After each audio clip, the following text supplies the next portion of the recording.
Good evening. Good evening. I pray all is well. How are you? We are getting ready to get started. We are live streaming as well on our YouTube page. This is our Master Educators State Board Review 1. All right. So we're going to go over this Q&A. So multiple choice, excuse me, not a Q&A, multiple choice. Also, this is going to be emailed to our active students. So we're going to send this out to you as one of many study guides, okay? So it's a great study preparation for those that are preparing to take the exam, right? On the theory component, as we know, in Tennessee, we have to do the theory before the practical. So let's move into that theory preparation. As they begin to come on, they'll just come on where we are. You can go ahead and put your name in the chat, just a live check. How we doing? Check in for me. It's a roll call. We'll get ready to roll out. I'm going to go ahead and prepare my screen. Go ahead and drop something in the chat and we'll be ready to go. All right. I'm here as well. Let's go. It's good to see you on today.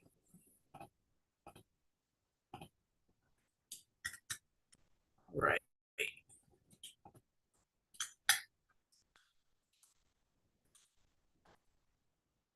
Okay.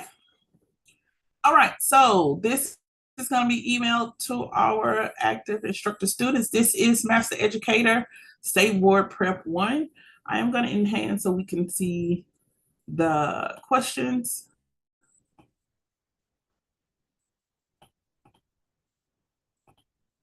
Okay. Also, I want to talk a few things about test prep. Remember that on the educator exam for Tennessee, it is graded a little harder than it is for your regular occupational license, okay? So the traditional textbook is just written and executed on a certain level, high school, elementary, middle school, high school level. And then you have the Master Educator exam. It's graded on a higher level. This is what I want to state to you. Reading is going to be very fundamental, and then understanding is going to be the two things that really take us over and help us understand. So comprehension is going to be that number one thing. Sometimes when we look at it and say, oh, we know what it is, it's probably going to be wrong because we didn't really get we thought it was something, or we'll, man, I thought it was that I hit the wrong thing, but it was this. Understanding the terms, understanding what the question is asking is going to be imperative. Okay. So I'm not scaring anybody. I just want to prepare you. It's time for us to move into this aspect of actually being prepared for the exam on a theory end. So we went through the chapters. And also we're going to take a moment here and go through some of the study guides. And this will be your Master Educator State Board Prep 1 through our organization. So just how we talk to students about understanding the stem of the question, understanding your choices that you have, really, you really have what, hour and a half to complete the exam.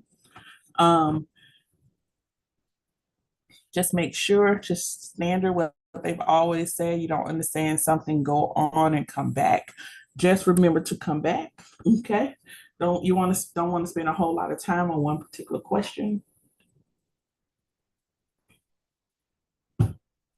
Hold on one moment.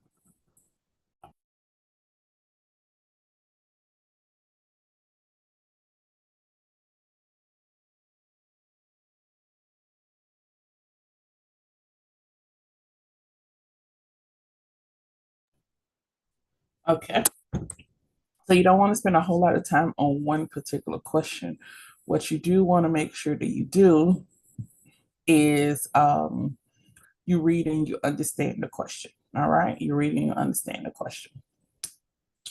So here we are learning how to learn. Well, number one, Learning how to learn is a lesson that may be blank. Never learned, more important than what we learn, over when we are 30 or 40 years old, or something you are born with. Okay. As you know what the answer is, feel free to jump in. This is a recording and you guys are taking notes. I'm going to do the first couple ones. Number one, it is B. Learning how to learn is a lesson that may be more important than what you learn. I love that. More important than what you learn. Remember, our major focus when we came in was learning who you are, how you learn. It's going to be great for learning how to teach others. Okay. So, number one is B, more important than what you learn. Number two, for lifelong learning, the master educator will teach students the best possible grooming tips, course content, information, or learning skills. Okay. Number two is D, learning skills. For lifelong learning, the master educator will teach students the best possible learning skills. Okay. Right now, it's not about grooming content because the same master educator training can be used in different industries. Okay. Course content, information, or learning skills, and it is going to be 2D learning skills. Number three, the student's inability to read and study effectively creates a major barrier to learning, B, no problem, C, benefits for years to come, or D, positive energy for skill development. What do you think? Let's go to the chat. What do you think for number three? The student's inability to read and study effectively creates a major barrier in learning, no problem, benefits for years to come, or positive energy for skill development. Let's see what the chat says. And the chat says A. You are absolutely correct. The chat says A. A student's inability to read and study effectively creates a major barrier to learning. Woo, which means it's going to be a comprehension thing. They don't understand how to put these two together. So other functions are not going to be possible for them. So number three is A. Number four, help the student design an area to help them study that is dark and dreary, cluttered and messy, free of distraction, or large and filled with music. What do we think? Help the student design an area to help them study that is, the chat says, correct, free of distraction. Good job. Number five, studies have shown that the most successful students have blank. An organized and scheduled approach to study, hazard and unscheduled approach to study, a haphazard, irregular and unscheduled approach to study, or unorganized and unscheduled approach to study. The question is, students have shown that the most successful students have. Most successful students have A, organized and scheduled approach to study. Most successful students. Number six, eliminating all electronic disasters would be appropriate during study time. Electronic distractors would be appropriate during study time. The only one that may be of help would be the television, an online computer, a radio for instant messaging. Eliminating all electronic distractors will be appropriate during study time. The only one that may be of help would be, let's go to our chat. Yes, B, an online computer. You are absolutely right. An online computer. Number seven, students must understand that the time they put into studies must wait till they are older, be their top priority, be done, but put emphasis on play, or only given some of their time. So it says students must understand that the time they put into studies must wait till they're older, be their top priority, be done, but put emphasis on play, and only given some of their time. Okay. And we are looking at number 7 as B. Absolutely correct. Number 8, take care not to nag or overdo with the students. Rather, try to inspire them to take their studies seriously and encourage and pester, encourage and scold, motivate and nag, or motivate and encourage. Number 8 is D, motivate and encourage. Number 9, in the outside world, things are not always fair. Students must recognize that they need to be environmentalists, naturalists, realists, or futurists. Number 9 is, what do you think?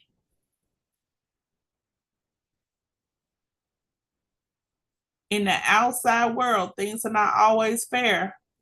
Students must recognize that they need to be, dun, dun, dun, dun. They need to be realists. You know, everybody want to talk 100, real talk, you know, just everybody needs to be realists. All right. Number 10, encourage students to allow ample time to read and outline the material prior to testing, window pane material prior to testing, comprehend material prior to testing, and mind map material prior to testing. The answer is going to be C, comprehend material prior to testing. Number 11, the formula for efficient, and effective studying is to study during peak performance time, in the morning, in the afternoon, or in the evening. Number 11 is A, during peak performance time. Going over to the chat, and you're right. Good job. Number 12, educators will explain to the learner that they must consider the complexity of a learning objective when they prioritize work habits, use peak time, assign time to tasks, or sleep to get rest for the task. Number 12 is D. Educators will explain to the learner that they must consider the complexity of a learning objective when they sleep to get rest for the task. Okay. Well, actually, number 12, I'm sorry, is C, assign time to the task. I'm looking a little cross, y'all. Number 12 is C, so please do correction. Educators will explain to the learner that they must consider the complexity of a learning objective when they assign time to tasks. All right, so you say, Ms. Cox, what does that mean? Based on what you're teaching or what they have to learn, there's a certain time limit that's given for it to be taught and for it to be received. Okay, 13. Daydreaming will inevitably occur from time to time rather than let it continue. Number 13, would you go and get a sandwich and a drink? It should bring you back to task. Go take a long walk around the block. That'll bring you back to task. Eat a large chocolate bar and drink a soda. That'll bring you thinking back. Physically stand up. That'll bring you thinking, bring your thinking back to the task you started. 13 is going to be D. Okay. Physically stand up. 14. When your mind wanders and you get distracted, you should, 14, write things down and return to your studies. Get up and do what you're thinking about. See, Concentrate on the things you just thought about. Or D, stop everything. You have too many things on your mind. So 14 is going to be A. Write things down and return to your studies. 14 is A. It says when your mind wanders and you get distracted, you should write it down and then return to your studies. 15, whenever you are studying, explain to others that this is the time you have scheduled for study and that you, 15, expect anger from others, expect disrespect from others, expect respect from others, or expect disappointment from others. One more time for the question. Whenever you are studying, explain to others that this is the time you have scheduled for study and that you, 15C, expect respect from others. Okay. Let's look at 16. The master educator will help students learn to relax because some students may suffer from school phobia, book anxiety, school nausea, or myopathy. 16 is going to be B, book anxiety. It's kind of similar to test anxiety. So it's our goal is to relax the student. 16 is B. 17, master educators will teach learners to remember that courage is not the absence of fear. It is retreating in the face of it, withdrawing in the face of it, escaping in the face of it, or taking action in the face of it. 17 is D. Absolutely correct. Good job. 17 is D. In the face of it. 18. We're moving on down our pages. Learners can take action and avoid barriers to learning by avoiding failure behaviors, skipping school, skipping homework, skipping relationships.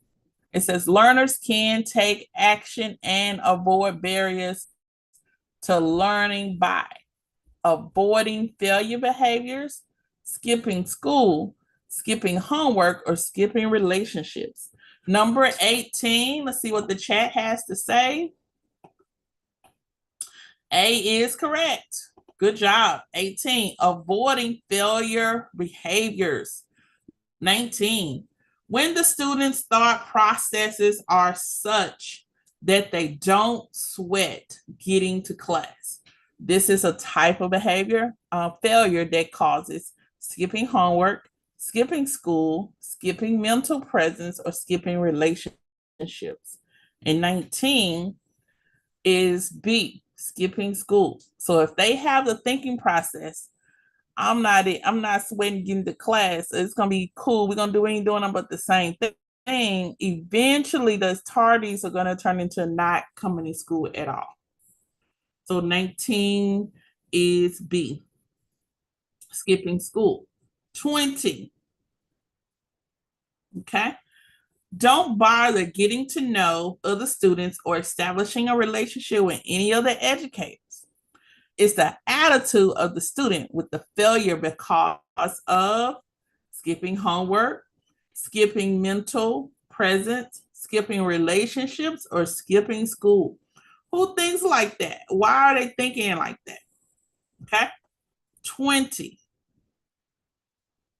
Someone has this attitude, don't bother getting to know other students or establishing a relationship with any other teachers. It's the attitude of the student with a failure behavior. That's some thinking. 20 is C. You're absolutely correct. You're absolutely correct. I said correct. Skipping relationships.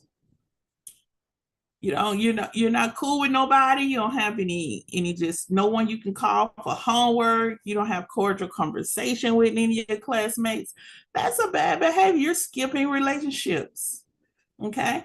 And that's some bad advice to give. 21, educators will have to convey the importance of study to learners even when they are sick.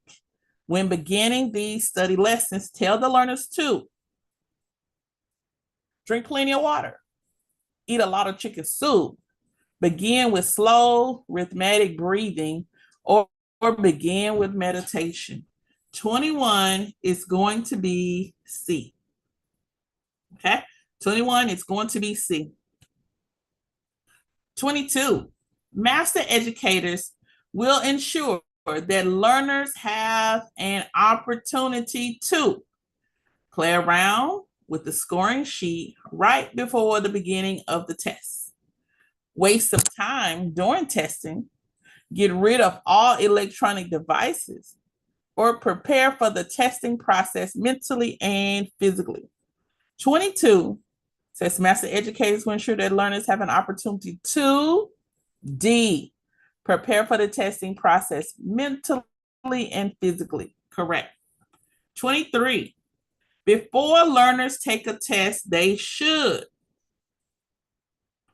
be prepared for failure, realize the material is too hard to comprehend, begin to get mentally and physically ready, develop a positive attitude, or lastly, begin to get emotionally ready for the failure that is sure to come.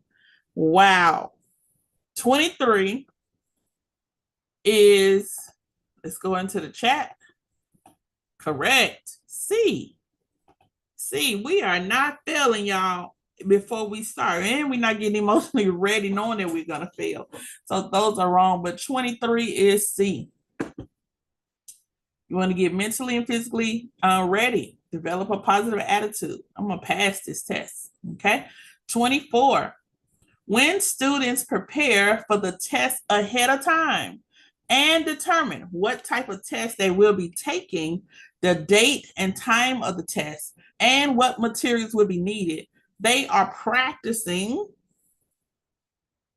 is it A, good test taking skills, B, low test taking skills, C, bad test taking skills, or D, high test taking skills? 24 is A, good test taking skills. Okay. We got somebody else coming in. Number 25, when teaching your learners to take tests that contain multiple choice questions, advise them to A, look for the best answer. More than one choice may be true. B, find the correct answer right away, just select it and move on. C, note that if two answers are close or similar, they are probably both wrong. Or D, note that grammatically incorrect answers are always correct. Number 25, when you look at the multiple choice, the answer is A. When teaching your learners to take tests that contain multiple choice questions, advise them to A, look for the best answer. More than one choice may be true, but look for the best answer. So 25 is A. If you're just coming on, we are live streaming this Master Educator State Board Prep Review. This is number 1. Okay, so this is one of the study guides that will be emailed to you. I'm going to email this over after this class. So my master educators will get their state board prep. This is what we review for today and tomorrow. And we will continue this week, as I stated, going into the theory components of that state board. We are now on number 26. If you need to go back, feel free at any time tonight, tomorrow, to take a look at the live stream. 26, an individual's favored or preferred method of thinking, understanding, and processing information is referred to as the student's personality, intelligence, learning style, or sequence of learning. And 26, it is learning style. The individual's favored or preferred method of thinking, understanding, and processing information. This is their learning style. 26 is C. 27. It is believed that 75% of teachers today present material in a manner that is abstract, analytical, compassionate, or scientific. Okay? It is believed that 75% of teachers today present material in a manner that is abstract, analytical, compassionate, or scientific. 27 is going to be B, analytical. Okay? 27 is B. 28. Those learners who process information through what they see are preferred to as sight learners, eye catchers, visual learners, video learners. Let's look at the question again. Those learners who process information through what they see.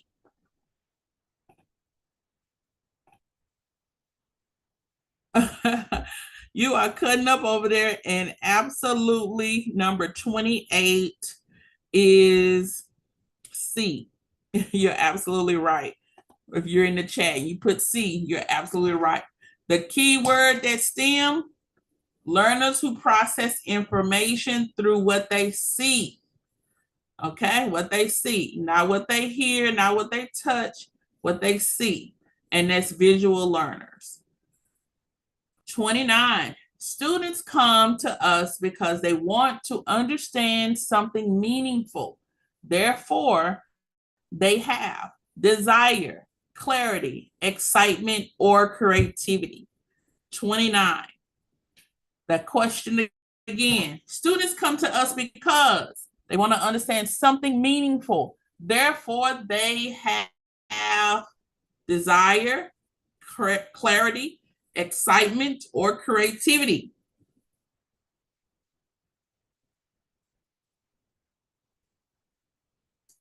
It is going to be A. Students come to us because they want to understand something meaningful. Okay? They want to have a desire. 29 is A. 30. When students process and understand the information and how the task is performed, they have attained desire, input, assimilation, or responsibility.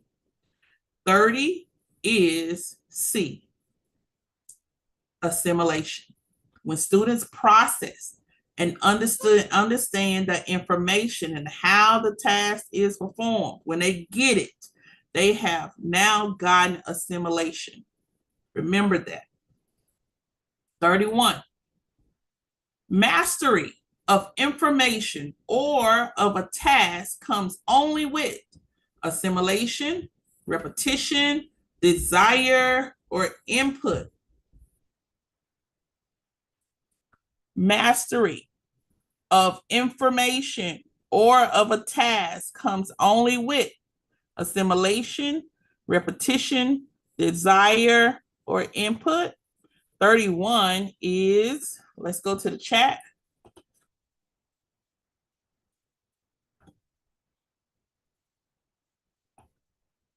B, absolutely right. If you're hitting it in the chat, go ahead, go ahead, go ahead. You're on point in the chat. Yes, 31 is B. We're talking about mastery of information. Okay, hold on one moment. Student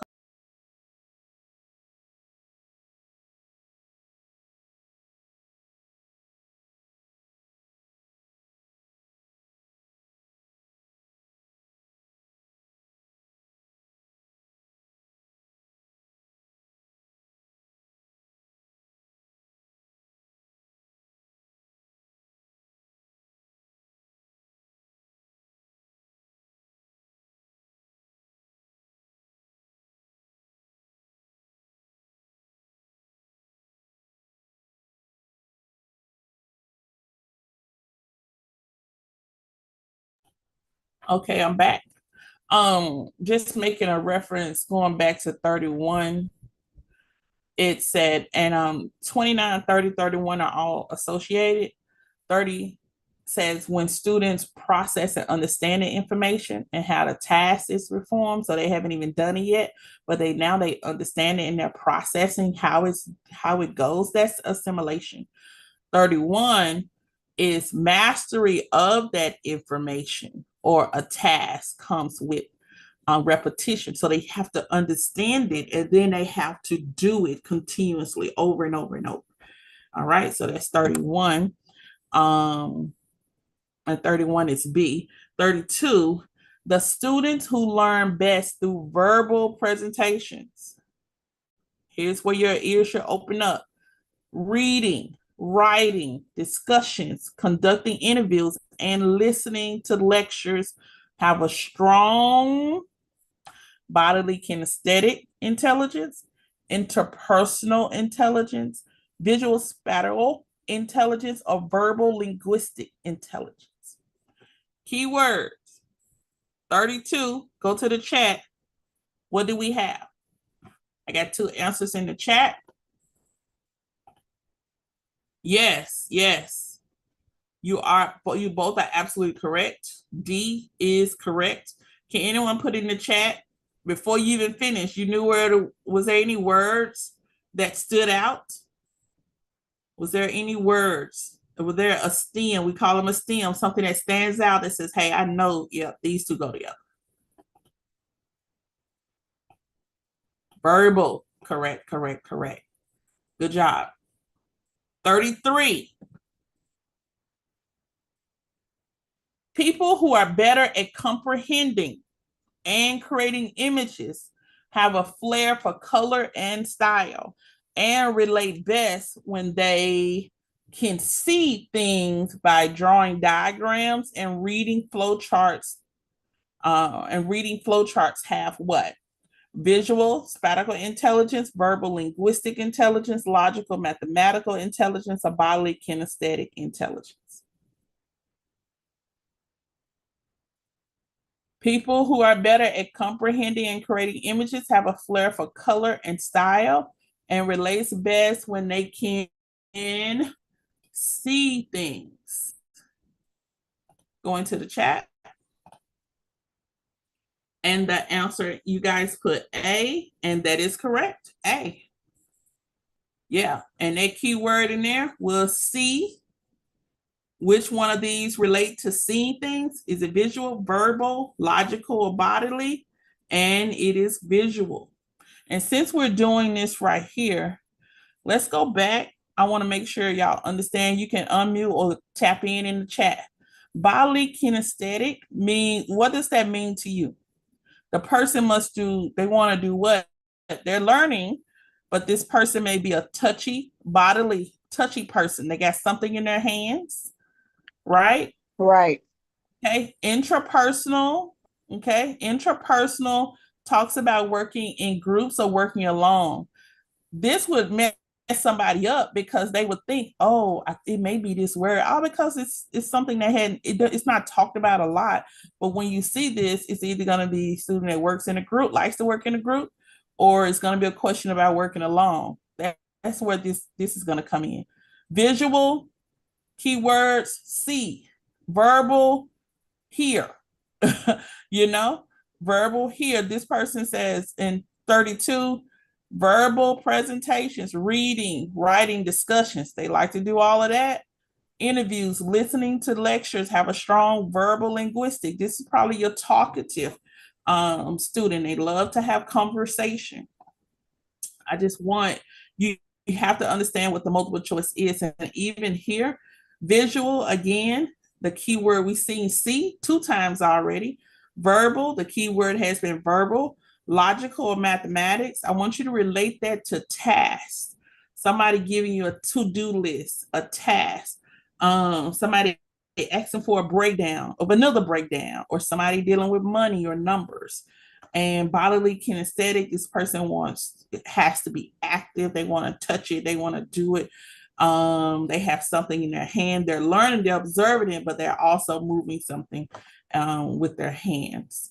And so I just want, as teachers, I'm just going to stress it with you a little bit more, because your tests are graded a little higher. Some things may sound like it is what it is, but as I stated before, read the whole questions and then look at your multiple choice and see what fits. But you have to understand the multiple choice component. Okay. Okay. We look at 34. The student who can think things through in a logical, systematic manner, able to quantify, analyze, sequence, evaluate, and understand the reasons for doing something, has a verbal, visual, logical, mathematical intelligence, or bodily kinesthetic intelligence. 34. Go into the chat. Good job. 34 is C. What was something that you knew it was C? the word logical. Logical and systemic manner. All right, but yeah, mathematic, yeah. Reasoning, yeah. So that person right there, that person, and some educators may get kind of, their feathers kind of ruffled, especially if it's the end of the day or whatever. But hey, you have these students that just need a little bit more breakdown, and they could be smart as you don't what, but they just need a little bit more breakdown. They really can't move until they understand how you want it done. Just look at it that way. I mean, when they get it, you don't have to worry about them anymore. They're going to do what they're told to do. Whatever that task is, they're going to get it done. 35, learners who enjoy self-assessment, reflection, planning, and have the ability to understand their own behavior and feelings have what? What do y'all think it is? Just talked about it. B. B, yes. B, intrapersonal. And so that's just maybe a note. Intra, TRA means an individual. Inter is going to mean as a group, okay? This person, self-assessment was a key for me. I already knew what it was, and have the ability to understand on their own behavior. And this person, and it's fine, this person wants to work by themselves. Fine, absolutely fine. Okay. 35 is going to be B. 36, the body-wise individual who has the ability to use the physical body skillfully to solve problems, create products, or present ideas and emotions, and prefers manipulating skills. Okay. This person probably likes to use their hands. And so 36 is going to be, is it a music or rhythm, verbal, visual, or bodily? Okay. Body wise is a key. Use physical body, manipulating skills, something with their fingers. 36, you ladies are on a roll. And yes, D, 36 is D. Absolutely correct.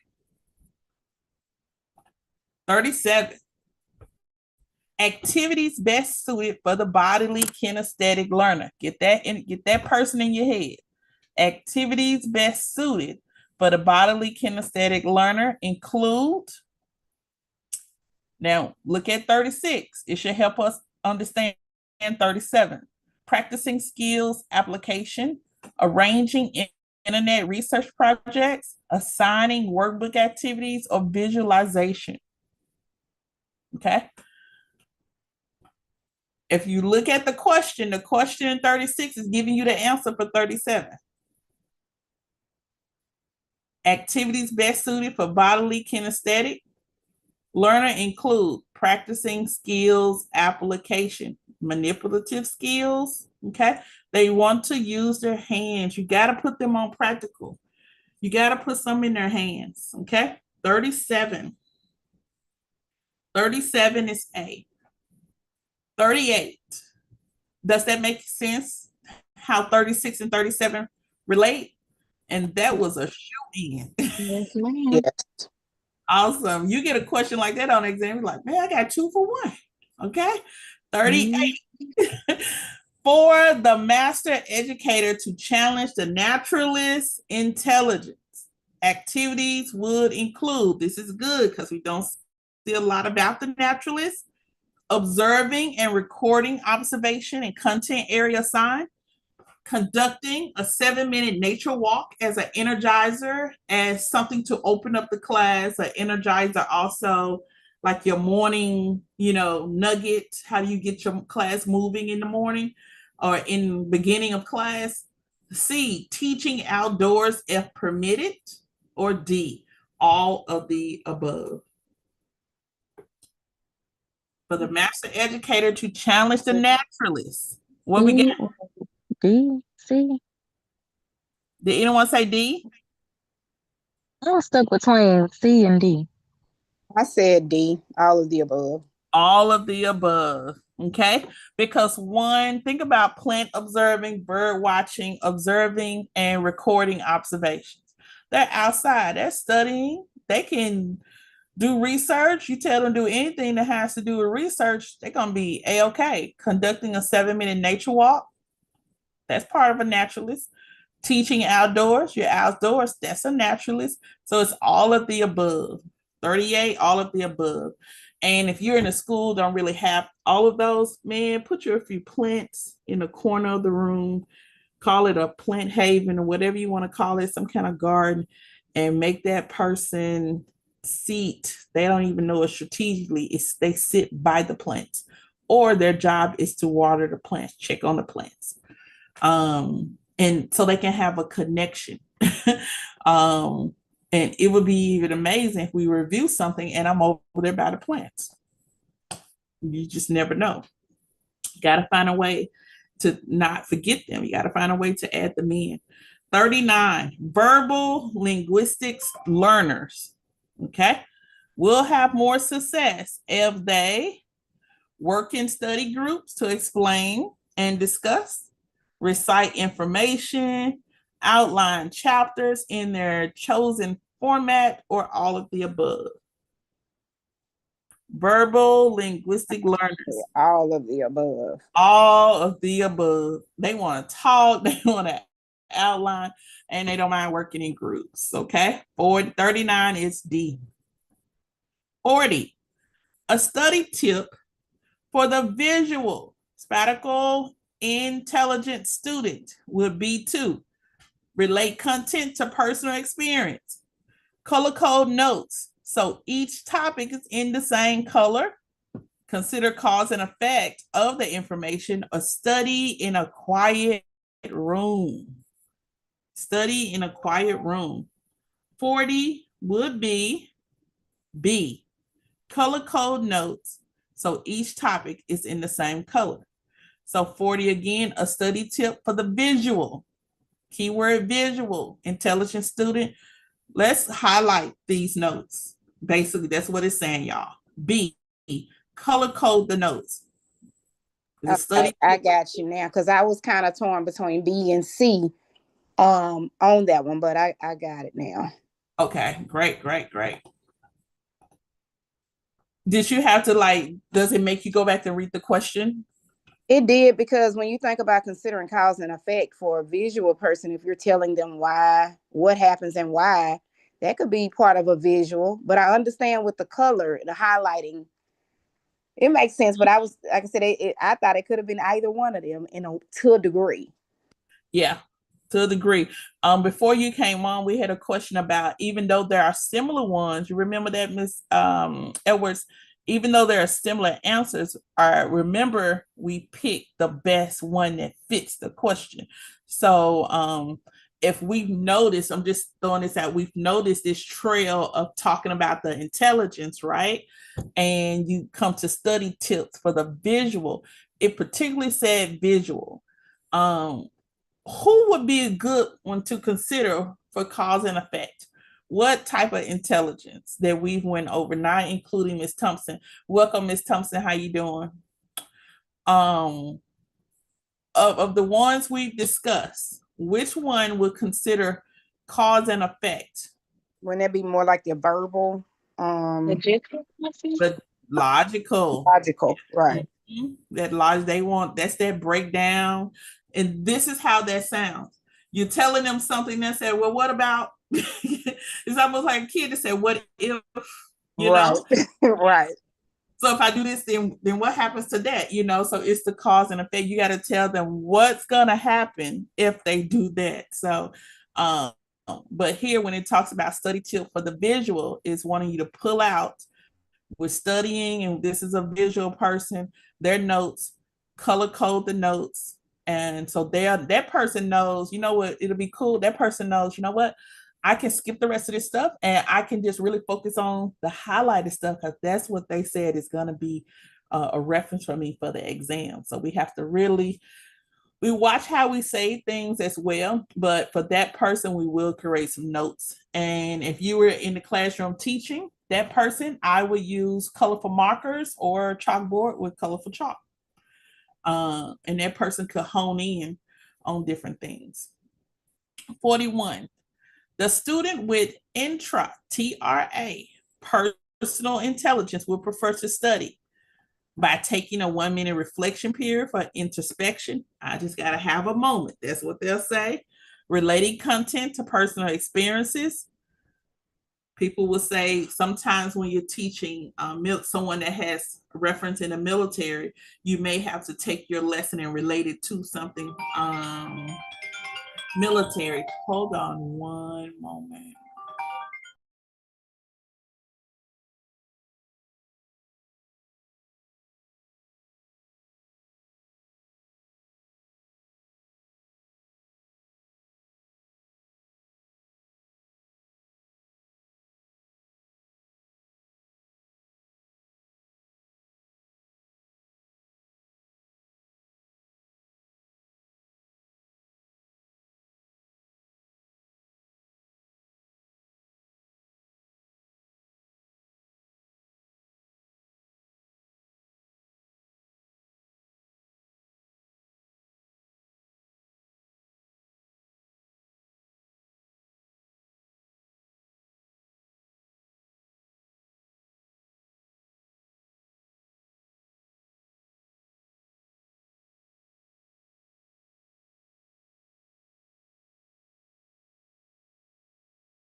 Okay, let's see what you guys got in the chat. B, what number were we on? 41? Okay. Let's see. I got B, okay? The student with interpersonal intelligence will prefer to study by relating content to personal experiences. 41 is B. You're absolutely right. Because earlier we said, remember, intra is a one that likes, is not really a loner, but look, I got this. Tell me what to do. I don't have to be grouped up. I don't need anything else on the outside. I got this. So 41 is B. 42, the master educator could design a study plan for the interpersonal intelligent learner that would employ.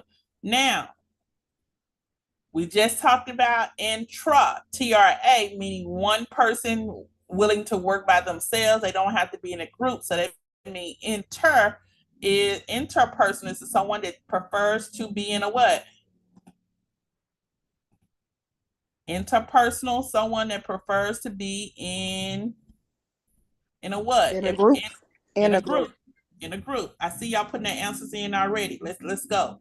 The master educator could design a study plan. But an interpersonal intelligent learner that would employ a group study with alternating discussion leaders, studying in a quiet setting, relating content to personal experiences, and pausing to ponder over what has been read. So 42, the answer is going to be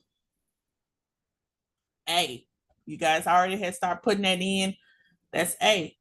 Taking a breather just for maybe 30 seconds. Welcome to our study group tonight. Educators, so you're just not coming on. We are live streaming on our YouTube page. If you came in on something and need to go back to the beginning, feel free at your leisure to look at the video and go back. We've been going over this study guide since we got on tonight, and this is our state board prep study guide review number 1. Okay, we got several reviews we're going to do, but as you guys are seeing, a lot of these questions are hitting about study, ways that they study, ways that they learn, and so it's just kind of a little kickback for us to just refresh ourselves. You're going to see something similar to this. The key is understanding what the question is asking and also understanding what the multiple choices are to choose the best answer that fits. It may be more than one that could be the answer, but the best one that fits, okay? So let's move to 43. This also will be emailed to everyone directly after this review, okay? 43, as long as the brain is still functioning, it is understood that there is no age limit for an individual to develop in interpersonal intelligence, verbal, linguistic intelligence, musical, rhythmic intelligence, or visual intelligence. 43. As long as the brain is functioning, it is understood that there is no age limit for an individual to develop blank intelligence. 42 is A, okay? Interpersonal intelligence. I can tell you, let me give you a little praise report. I bought my mom these when they said that she brain was affected from strokes. This, just vascular dementia was gonna set in, and that some things you have to relearn, reading, remembrance, and things of that nature. So I brought these blankets, and they're not so much like a blanket you cover up with, but they're these dementia learning tools. They call them blankets. And basically it's kind of like when kiddies it reinforces how they should snap things, how they should pull things together, Velcro, plastics, buttons, things of that nature. And my mom really threw those out the way. She didn't want to deal with them. And she'll play with a little few of them, and she was like, And it's been maybe a year since, maybe almost a year since she's picked them up. And I go in her room, I see them all the time. And so I she calls me Keisha, my middle name. And I went to see her, and she said, Keisha, what's your name doing? What is your name doing up on the screen? I said, what? She said, what is your name doing up on the screen? It said Keisha Knight, but Knight ain't your last name. I said, Mom, you can read that? She's like, of course I can. So y'all, we had a little victory. She had the best handwriting. She was always a writer, always liked to journal. She was the birthday card queen, and she's gonna write you a whole personal letter. And so now we have journals, and she's writing back at that beautiful signature. And then now she's remembering, and she's reading words, all of the credits. She's reading all the credits. And so I'm just like, what a bounce back. Okay. But as long as that brain is functioning, it can always continue learning, and particularly it says interpersonal. So having someone coach or study with, that's something that you relate to. So 43 is A. I just thought I'd share that little testimony. With you. 44, during the course of 1 week, we should address, okay, at least 7 of the intelligence. Oh, this is going to be good, teachers. All of the intelligences, at least 6 of the intelligence, or at least 5. Ooh, this is a good one. During the course of 1 week, if you're teaching 1 week, you should address how many of these in your classroom?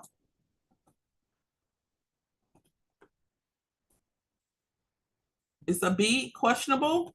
It is absolutely a B, okay? You need to address at least all of them within that week. All of these students could be in your classroom. You want the student to walk away saying they learned something. The only time they can say that is when you have tapped into how they learn. So each lesson, you should be touching at least 4. I'm going to just say that. Each lesson, you should be touching at least 4 ways that student learn. 4 out of 5 students should be saying, I'm walking away with some today. But by the time that class is over, that course is over for the week, you should have touched all of the learning styles. And each student at the end of that week, Friday, should say, I've walked away learning something, okay? And this is what we have to think. If we're teaching brow waxing, if you're teaching facials, if you're teaching roller setting, you have to really sit. If you're teaching permanent wave, okay, if I got to do, how am I going to do this? One, I'm going to play some music in the background of everything I'm teaching. That's gonna take all of your, everybody gonna learn something in, because the majority of our students are rhythm learners as well as other intelligence. So the learning, you got the music. And also you have verbal, okay? You're talking, you're working through some, you're allowing them to talk.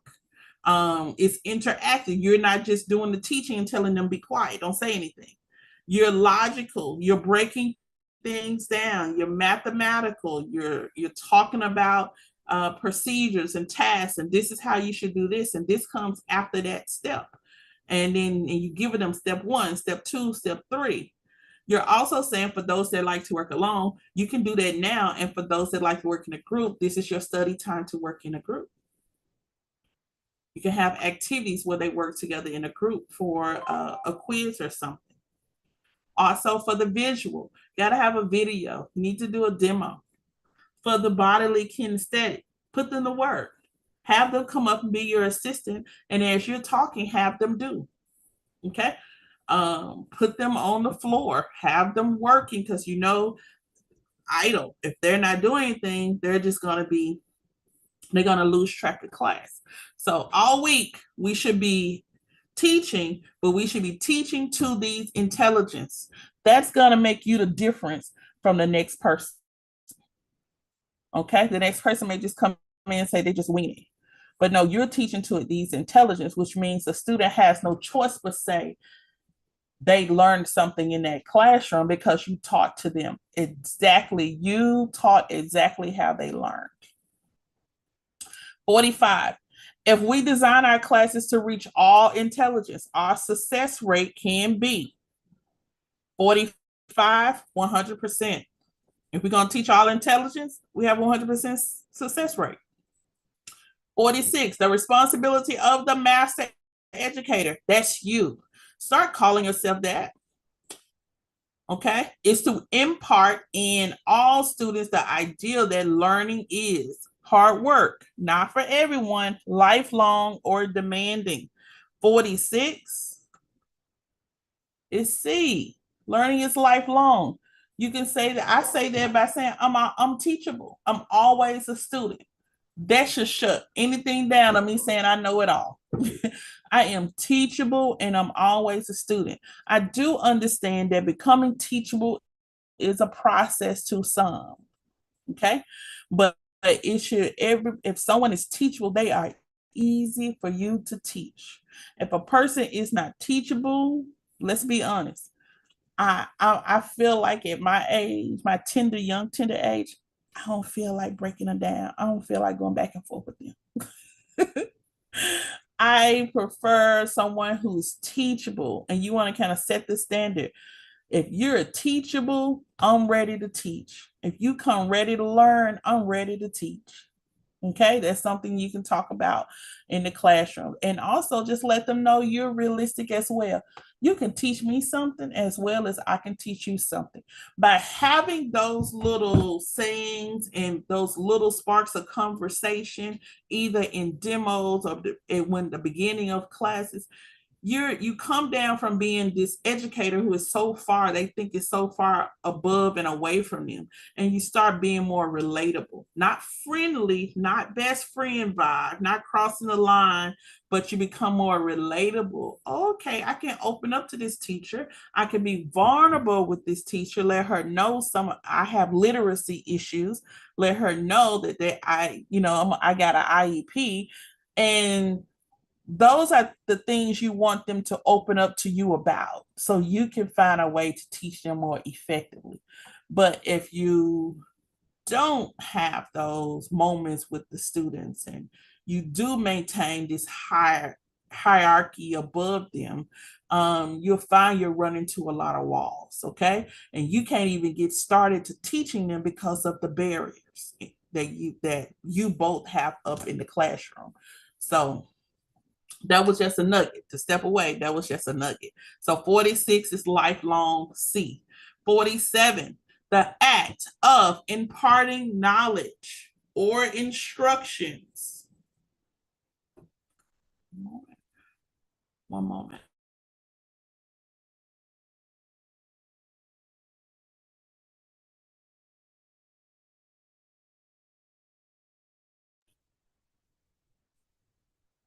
All right, the act of imparting knowledge, of instructing by precept, example, or experience is known as, this is number 47, teaching, learning, studying, observing. The art of imparting knowledge or instructing, precept, example, experience. What is y'all 47? teaching. Yes, teaching. You are doing some teaching. You're imparting knowledge. Okay. That's the transfer of knowledge. What you know, you're imparting it into them. 48, the best curriculum and the most comprehensive lesson plans for any course of study are of no value if they are delivered with purpose, delivered ineffectively, delivered with enthusiasm, or delivered with good teaching methods. Ooh, that is a good one. The best curriculum, you can have top best lesson plan. You showed out on this one. I mean, you got all your paperwork. It looks amazing on paper, but it is no value if it is not delivered. How? Go into the chat. Yes. Ineffectively. You don't practice your delivery. So yes, we create these amazing lessons on paper, but they have to be delivered, okay, effectively. If you don't address and attach and adapt the way the student learns, that was just a beautiful lesson plan, but nobody learned anything, okay? At that point, we can't pat ourselves on the back. We actually took an L that day. Teachers take L's. Teachers mess it up. We get it wrong too, y'all. We take a L. If you got a student that can't remember what you just taught, if you have a love and a passion, you're a logical teacher, that's how you learn, you're logical. But if all of your students are visual, that means most students want to see something, they're bodily, they want to touch something, but you're logical. and you in person and all thing you want to do is talk, you're going to lose them. That was a L for the day. Okay. Almost like master educators, we know how we learn, but we have to adopt all of these other intelligence as well. And based on who's in our class, we got to pull it out the hat. Okay. So if that's one thing they say, if you teach, oh, you have a passion to teach. You really want to teach. Okay. So 48 is B. 49. For the teaching method to have meaning, it must be appropriate for the clients who are in the clinic, environment, time of the year, type of lesson, and type of learners.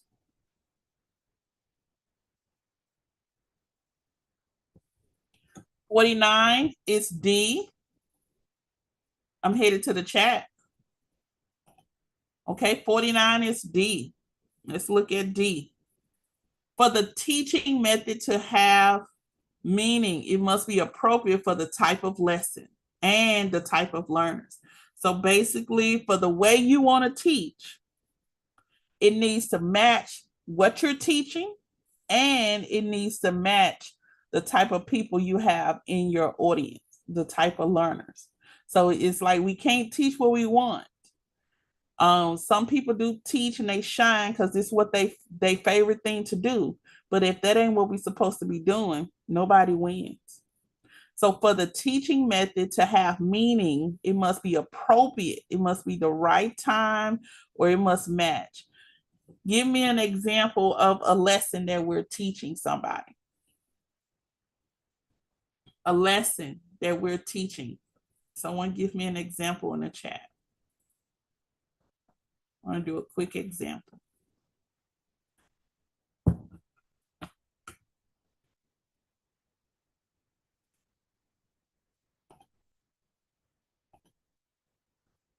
Yes, D is correct.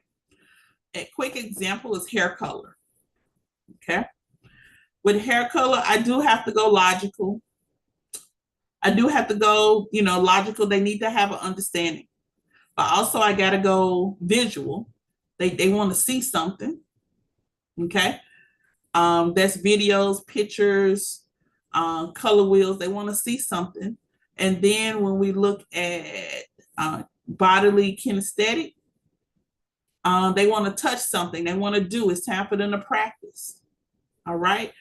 I need to make sure that my teaching method matches the lesson and the type of learners. So if I'm teaching hair color, and if I have logical and visual learners in the classroom teaching hair color, I need to make sure logical and visual learners that I talk about it and I answer everybody's question. And this may be the time to really break down some stuff, because I got logical people in the classroom. It don't make sense to them until it's broken down. And then if I got visual people, I need to make sure that I do some kind of activity that probably includes scrapbooking or magazine, pulling pictures out. Let's talk about formulas. Let's talk about level system. Let me include the color wheel as well. Let me include, we're talking about visual. Let me include a live analyzation consultation of a client and bring them up and so they can see what's going on. That's what that week or that day would include. And how I deliver it needs to match the people that's in the audience. So I won't just sit there and put in videos all day if I have a room full of naturalists and bodily people. They're gonna be bored. They're gonna say they ain't learned nothing. Because a naturalist person want to go outside. They want to see the sunlight. They want to feel some greenery. They want to be in an environment. They want something of that nature. And then the other person is going to want to touch something. They're not going to want to sit there and talk all day and listen to a lecture all day. So that's kind of like how I juggle a lot of stuff in the virtual classroom. I got to see who those students are. And when you have an overwhelming amount of students, you're missing something. That's what I found. You're missing something. So it's good to have those small classes and just kind of build up because you learn each student's learning style. So looking at 49, was it 40? Yeah, 49. The answer was D. I saw someone had D. It was type of lesson and the type of learners. And we did an example. So the teaching method has to match the lesson and it has to match the learners. 50, when giving a strict lecture to learners, the master educator knows to blank, be brief to the point, be witty and take your time. Take your time and give long breaks, or give lots of handouts and allow the students to bring in refreshments, okay? All right, when giving a strict lecture to learners, the master educator knows to be brief and to the point, be witty and take your time and give long breaks, or give lots of handouts and allow the students to bring in refreshments. All right, this is number 50. I'm going to the chat before I give my answer. You're absolutely right for the ladies that chose A. Good job. Be brief and to the point. And the key component was when giving a strict lecture to learners. We'd probably say it's probably going to be boring, okay? And it's something they really need to know. Be brief and to the point. Get to the point. Don't add a whole lot of fluff to it. Get to the point, right? We're going to go to 60. And when we come back in tomorrow, we're going to go pick up from 60 to 100. Let's close it out with in our 50s. 51. There is merit to using the interactive lecture method of teaching. Now, interactive is my favorite teaching method. This means I'm allowing my students to ask questions in the beginning, in the middle of me teaching. This is good for some teachers who get nervous and can't go a whole lecture. You know, their lecture is still kind of on the boring side, but they're going to get better. You know, I am more of an interpersonal person. I love to be in groups. I can do your intro as well, but I like when my students are talking back to me. I've learned I do this one thing here. I tell them, get all your questions out. Let's go back and forth. Or I have a moment where I breathe because I know I'm talking a lot of information. I breathe. Take a moment. What have we learned so far? Let's recap. Okay, then we pick back up, go into part 2. Recap 2. This ensures me students are listening and paying attention.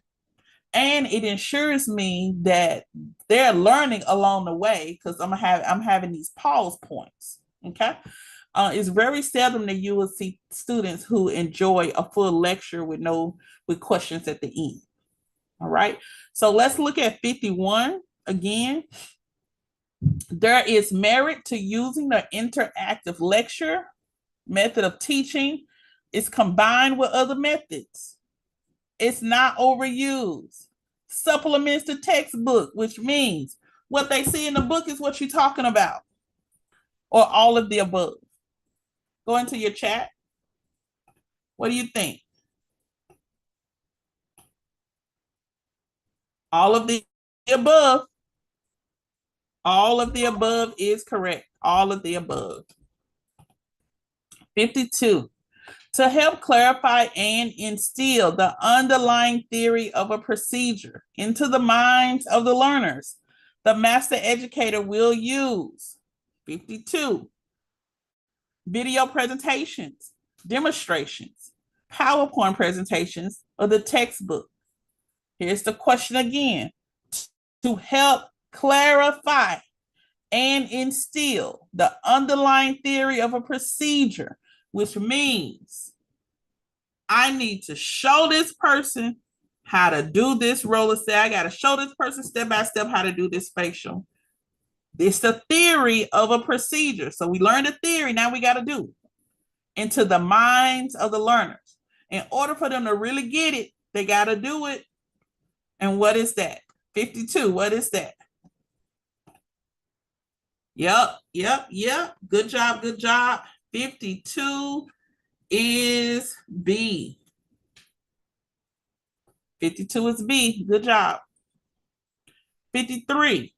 Master educators will involve the learners in demonstrations whenever possible. However, the educator will allow the students to practice alone while the demonstration is being given. Allow students to be excused if they wish not to see the demonstration. Pass an object around during demonstrations or not pass an object around during demonstrations. Here we go. Master educators will involve the learners in demonstrations whenever possible. However, the educator will. So now you're doing a demo, but you need to bring the students in. How are you going to do it? Okay.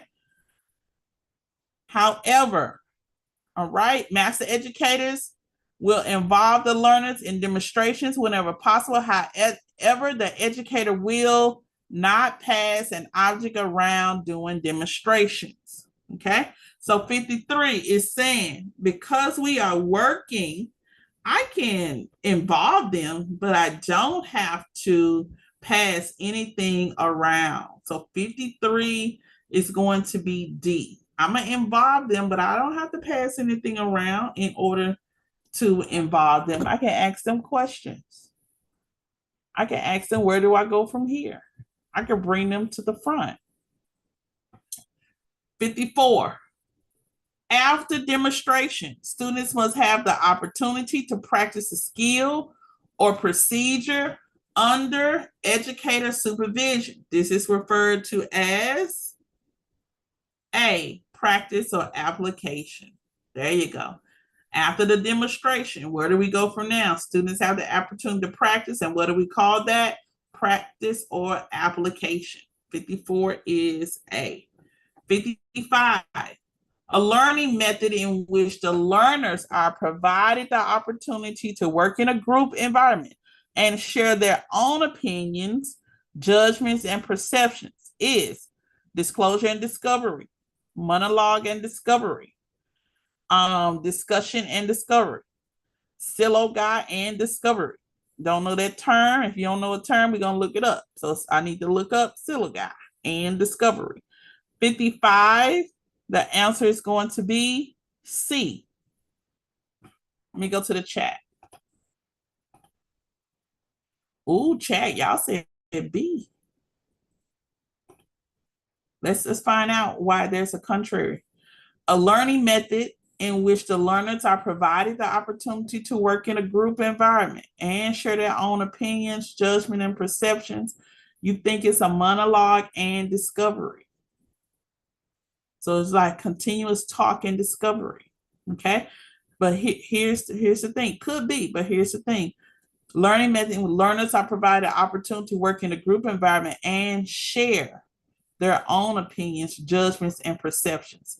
That more than likely turns into a discussion. So C, 55 is C, although B and C could easily be the answers, C would be the best answer. So 55 is C, discussion and discovery. Okay, they're sharing their own opinions.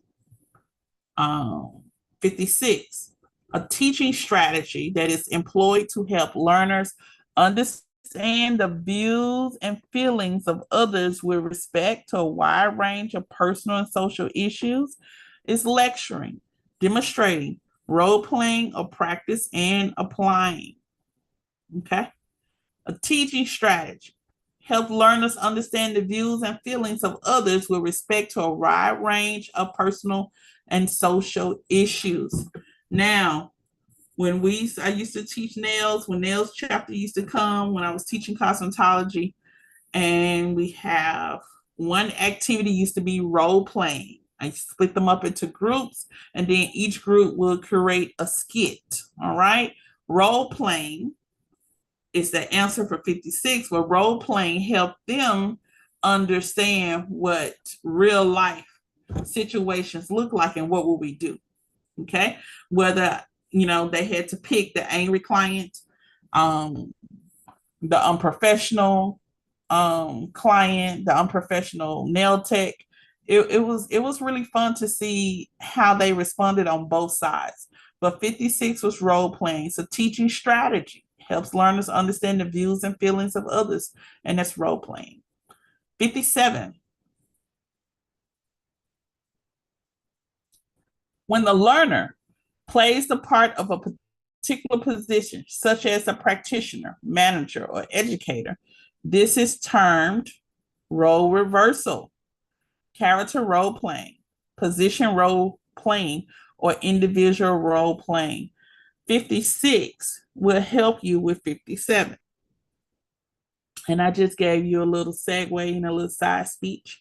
It says, when the learner, that's the student, plays the part of a particular position, such as the practitioner, the manager, or the teacher, what is that? Role reversal, character role playing, position role playing, or individual role playing. Okay, so 57, let's go into the chat, see what you guys have. C is correct. You guys did really good. C is correct. 58, C was position role playing. You're acting in the space of an educator, manager, or practitioner.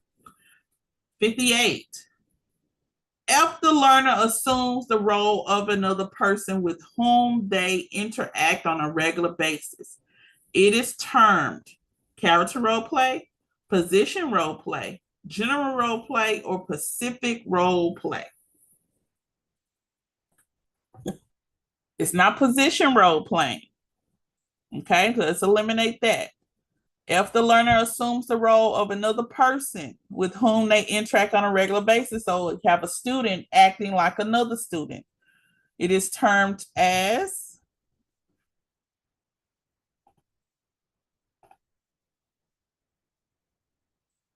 A, character role play. 58 is A, character role play. If the learner assumes the role of another person with whom they interact on a regular basis, it's a character role play. 58. 59, a number of skills can be refined with role playing, such as client consultation, dealing with dissatisfied clients, interviewing for employment, or all of the above. Sidebar conversation I just gave.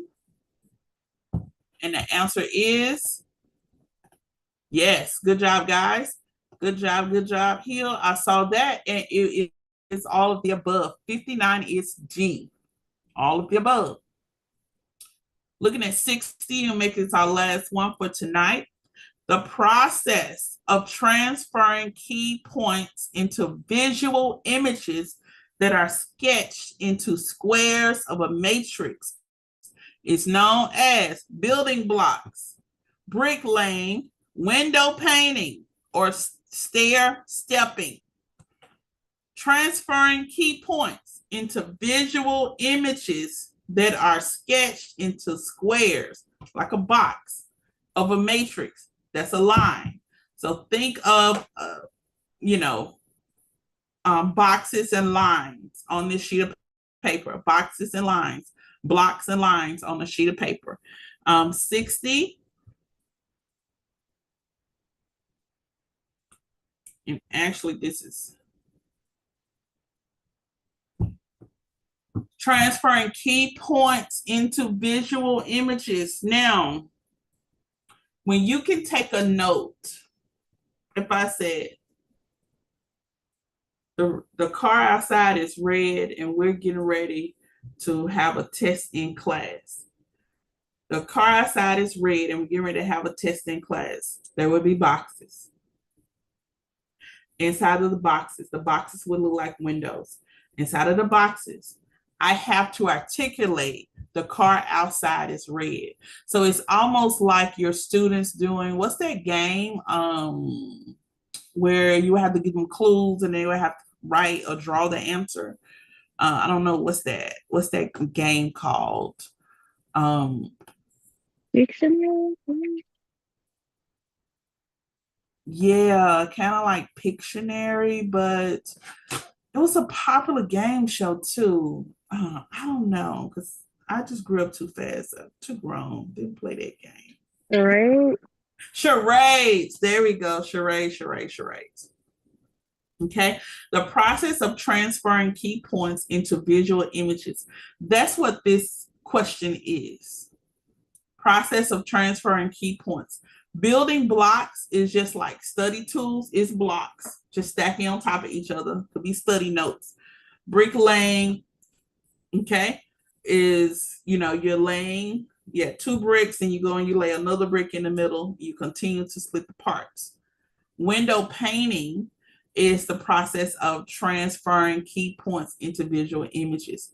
So the students have to take what you say and put it into an image, like they have to draw it inside of the box. Okay. That is one activity that helps support the lesson. And for the students that are visual, it kind of helps. They need an image. It helps them translate what you're talking in, and their mind starts to summarize it into an image, a picture. And sometimes you can go by those images and go to the image and you know exactly what's going on in the image, just like a storybook. Okay. So 60 is going to be C, window painting. And window painting needs to be added to your directory of activities. It supports, everybody's not going to use it, but it supports the lesson. It could be an activity that the student would break up into groups, or they could do individual. Go up to the board, get you a marker. You need 2 markers or whatever, split the board down the middle and tell them we're going to do window painting. And so they have to draw windows. That's where my blocks come in. My lines come in as well. And it may go from, it's telling a story. So one block then picks up another block. And so the line just gives you a trail of where to keep going with your story. But literally, I don't know if anyone ever seen that before, but you would take what you say and they would translate it into images. Okay. And it's mainly the students would draw images on the board and use that as a notion to help them study. We do it all the day when texting. We use emojis, and the emojis will sound out what we really want to say. If I put a crying emoji, you'll think I'm crying. I said I'm crying. If I put heart, everybody knows that's love. If I put praying hands, some people know that it's I'm praying for you.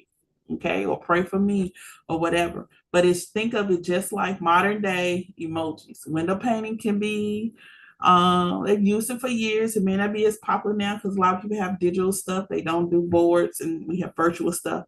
But the use of emojis, win, lose, or draw, that was the game I was telling you about, or charades, that helps push your lesson further. That's one of the things.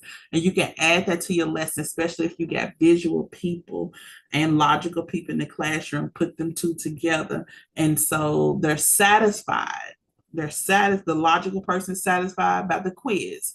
And then the visual person is satisfied by going to the board and seeing. They get to draw, or they see what other people are drawing. So it's window painting. Something to add to your notebook, okay? All right, y'all, we are gonna close out. I'm gonna stop.